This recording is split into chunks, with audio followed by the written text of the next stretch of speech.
جدا.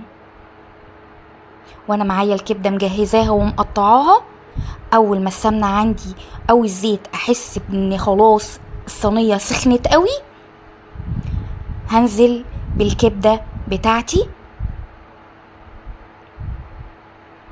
تمام كده. واديها تقليبه، ومش على طول.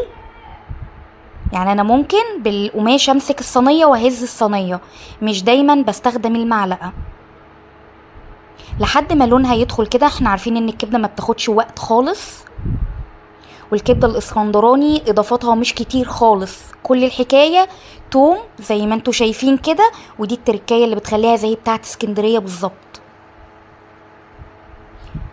ليمونه كامله على تقريبا 8 فصوص توم، وشويه خل،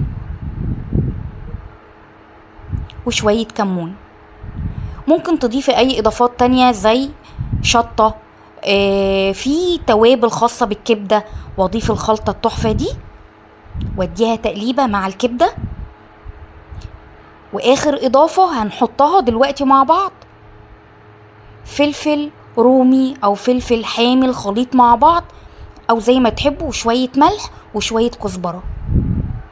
بس كده، هي دي بهارات الكبدة: كمون، كزبرة، ملح، فقط لا غير. في ناس بتحب الفلفل الاسود، بس انا بصراحة ما بحبش احطه في الوصفة دي.